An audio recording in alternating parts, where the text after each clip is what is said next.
Well, as we look ahead, it's a safe assumption many people in Canada are rooting for the Raptors. But what about basketball fans south of the border? This map may have the answer for you. It was produced by a website called Bet Online. And as you can see, it suggests pretty much all of the U.S. is cheering for the Raptors, except for 3 states, California, Nevada, and Hawaii. The map is based on geotag data gathered from Twitter that looks at how often fan hashtags are used. We the North for the Raptors and Dub Nation for Golden State. And as you can see, the U.S. is showing the Raptors some major love.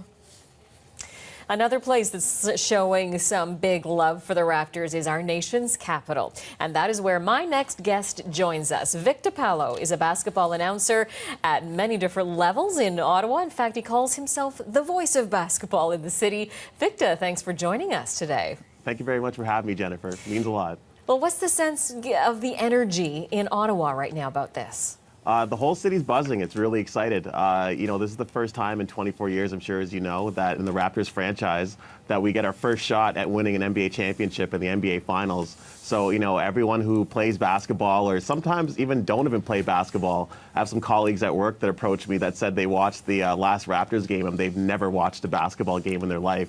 So it's really exciting. There's a really big buzz going on in the city here for it. I'm hearing a lot of those stories as well.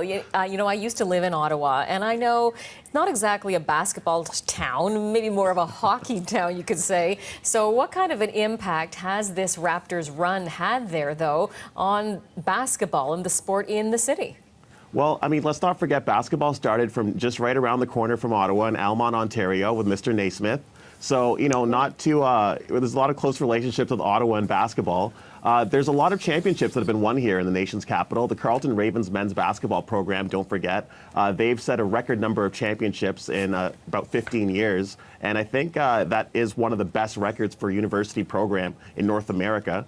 Don't forget also here in Ottawa, we have Canada Top Flight Academy, who have won 2 of the last 3 National Preparatory Association championships from right here in the nation's capital. And we have Mariel Shayok from right here in Ottawa, went to St. Patrick's High School from Ottawa South. He might be the first Ottawa citizen to be in the NBA coming up in this NBA draft. So, there's a lot going on in the city, and a lot of, like I said, the basketball community is really engaged, and they're really excited for this chance to get the Raptors to bring the championship home to Parliament. Yeah, no kidding. And I know you're a little more plugged in than even the most diehard basketball fan. What's your sense of what you're hearing around the country, too? Definitely around the country, everyone's go Raptors go. There's no more Vancouver Grizzlies, unfortunately. So really, there's just one team that we represent for the whole entire country. Basketball going on in Halifax, which is a big hub for basketball for so long, as well as BC, where Steve Nash is from as well. And even Alberta, there's a lot of prep programs that are coming out of Alberta where a lot of good players come from. And, from Saskatchewan down to Winnipeg, over down to even up to North Bay in Ontario.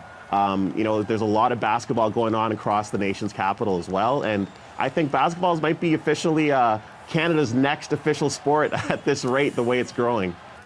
Yeah, I think we did a CBC cross-country checkup show on that, and that was the topic of discussion. Is basketball Canada's new national favorite sport? Well, as you know, the talk of the town and even the country is Kawhi Leonard when it comes to the Raptors. But there's a Canadian on the Raptors roster, Chris Boucher. So why do you think he isn't getting as much recognition this season?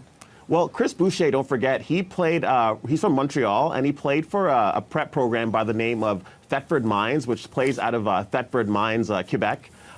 Coach Igor was one of his coaches throughout the program, and from there he ended up going to the States where he played at Oregon, and from Oregon is where he got drafted to play in the NBA G League. That's kind of where the farm teams are for the NBA, and the Raptors have a farm team called the Raptors 905 that play out of the west end of the GTA, I believe in Mississauga.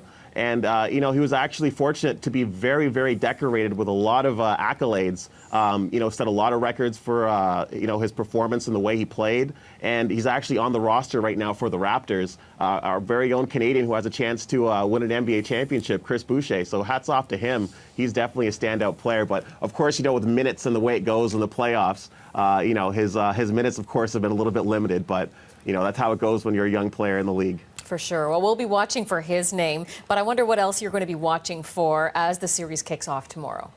I think one thing for sure, which is really big that we have going for us and for the Toronto Raptors, I say we, of course, we the North, We have Kevin Durant, who, arguably might be the best offensive player in the NBA right now. He's out with an injury. He won't be playing in Game 1, as well as DeMarcus Cousins, who was a big acquisition for Golden State. He's an all-star caliber player. So with those two players out of their starting lineup, and Golden State's bench is kind of thin, they could produce when called upon, as it's been so far in the playoffs. But, the NBA championships is the final path in the road to a championship, and, players get tired and players get fatigued and players get tested. But I think that's where the Raptors have the advantage here, because they have very big depth in their bench, and Kawhi Leonard leading them on offense as well.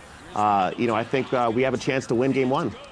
They get tired. I hear you on that, but the Warriors have had a longer rest, though, than the Raptors, haven't they?